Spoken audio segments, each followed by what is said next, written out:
Jāsāk jau ar to, ka biedrība Laiks jauniešiem jau kopš dibināšanas sākuma vērš uzmanību uz sociālā riska jauniešu iekļaušanas ar ierobežotām iespējām gan jauniešiem, gan arī no dažādiem sociāliem šķēršļiem, ar ko viņi dzīvē saskarās. Un mūsu organizācija jau ilgāku laiku bija plānojusi uzsākt kādu sociālo pakalpojumu, taču vēl īsti nebijām atraduši to formu, ar kādu mēs vēlamies sākt šo pakalpojumu. Un jāsaka tiešām paldies par lielisko iespēju apmācīt mūsu mentorus kolēģiem no Kurzemes, kur arī pie mums atbrauca. Mēs šo pakalpojumu iegādājāmies, viņi mums apmācīja jauniešus. Un šobrīd arī tiešām tas bija kā spēcīgs pakāpiens, un šobrīd arī mēs jau paši apmācām savus mentorus, un kā arī šo pakalpojumu jau piedāvājam 2 novados, un šobrīd arī spēram soļus tā, lai mēs arī šo pakalpojumu dotos tālāk, jo mēs redzam šo lielo ieguldījumu un lielo jēgpilno jēgu, ko mēs spējam dot jauniešiem. Jauniešiem ir jāsaprot tas, ka mentors būs tas cilvēks, kas viņiem būs atbalsta persona.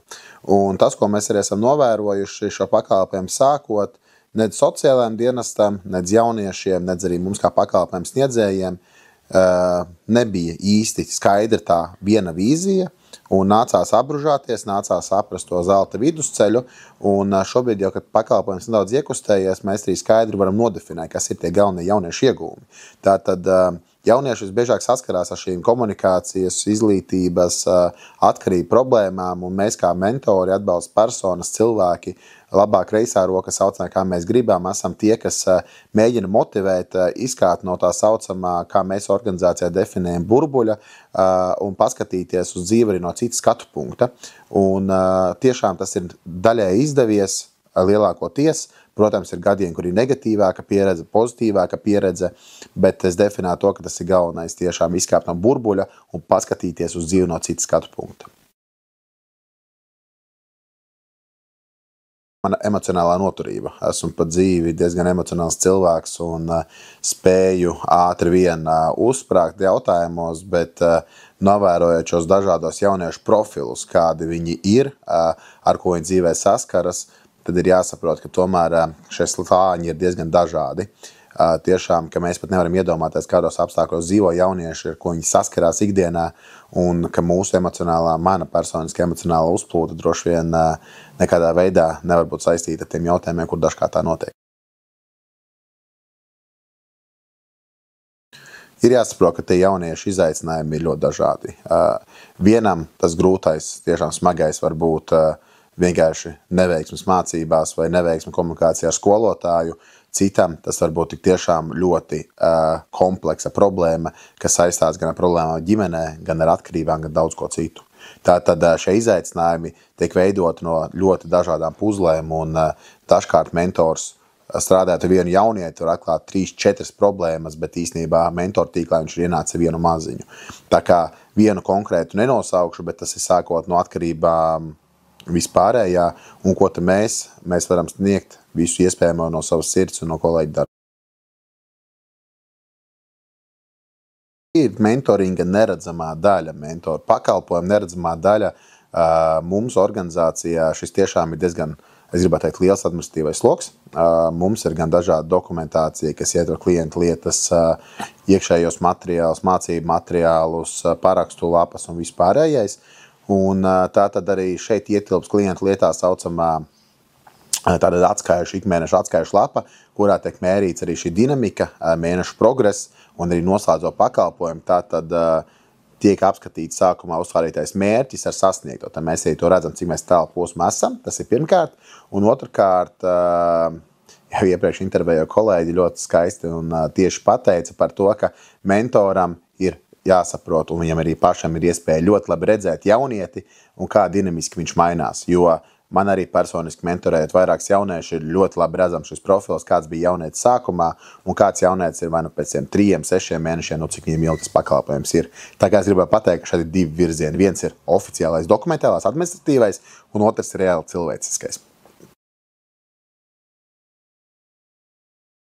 Šeit es, diemžēl, iemetīšu tādu diezgan sāpīgu akmeni vecāku lauciņā un otrkārt arī izglītības jomas lauciņā. Tātad, pirmkārt, vecāku lauciņā, diemžēl, tie vecāki, kuri nedomā par saviem bērniem un viņi neiedomājas par to, ka ikdienā to, ka viņi mājās ļoti daudz lieto publiski alkoholu kopā ar saviem bērniem, bērnu klātbūtnē un iespējams, ka tas nonāk pat līdz bērniem nepilngadīgiem. Otrkārt arī par šo pašu narkotiku lietošanu publiski un vispārējais, un tāpat arī par šo pašu viedierīču lietošanu, kas vecāku vidū ir ļoti, kā lai pasaka, divējādi vērtēts. Vienā ģimenē mēs atļaujam, otrajā mēs neatļaujam, ja? Un ļoti biežotas dažādas atkarības saistībā ar šo. Un otrais virziens pie izglītības lauciņa, ko es vēlos teikt, mēs bieži vien skolotāji izvēlamies vienkārši šos jauniešus labāk neredzēt, šīs problēmas neieraudzīt, lai mazāk problēmas būtu savā lauciņā, kā saka, mazāk darba, izdarīt visu kārtīgi, doties tālāk. Nu, ir jābūt, un, kā saka, ne visi bērni ir, mums nedrīkst būt sveši, un katram bērnam, ja mēs redzam kaut kādu problēmu, tad mēs par to runājam, meklējam un iesaistam speciālistus un risinām šo problēmu, lai pēc, pusgada, gada vai nedod Dievs vēl ātrāk, problēma sakne iznāk ļoti sāpīga, kas varētu aizvest pat līdz pašnāvības mēģinājumam vai kādām citām lietām. Ir ļoti grūti tagad man nodefinēt vārdu veiksmīgs mentors. Tas, ko es varu apgalvot, ka mentoram ir jāspēj būt cilvēkam, kurš uzklausa, kurš nenosoda, kuram ir ļoti spēcīga empātija un kurš spēj jaunietim viņam saprotošā veidā un valodā paskaidrot to, ko vajag šajā situācijā un ko viņš kā cilvēks var ieteikt. Droši vien mentoru darbībā visvairāk es atcerēšos to, ka mēs tiešām esam strādājuši kā komanda ļoti daudz arī sarežģītās situācijās, kas īstenībā jau no rāmjiem izlēma arī vārda mentors, kas nebūtu, nav vairāk jau mentors, bet tomēr šī empātija un sirds kaut kur liek tomēr strādāt vēl un vēl. Un tik tiešām esam veikuši sekmīgu darbību arī ģimenēs tur, kur sociālām dienestām ir gājies smagi un sociālās dienas nav radis šo situācijas uzlabojumu, bet mēs kā mentoru tīkls, kā mentori, kā komanda esam kādu no šiem situācijām arī esam iekustinājuši un arī kādā no situācijām arī sakārtojuši.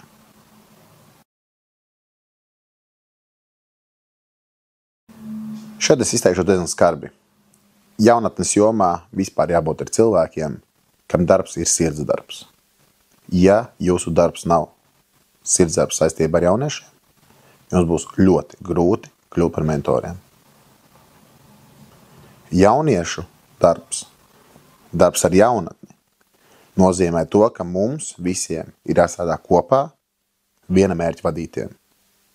Ja kāds no mums viens otrā saskata konkurentus, ienaidniekus vai izvāk ārā personas, ko nepatiku, šiem cilvēkiem būtu laiks uz galdu uzlikt atlūgumu un doties uz citu jomu.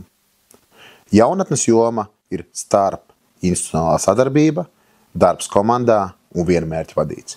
Un tā mēs arī kopā ar valsts probācijas dienestu, ar sociālajiem dienestiem un, diemžēl, tikai ar konkrētām pašvaldības institūcijām varam sastrādāties.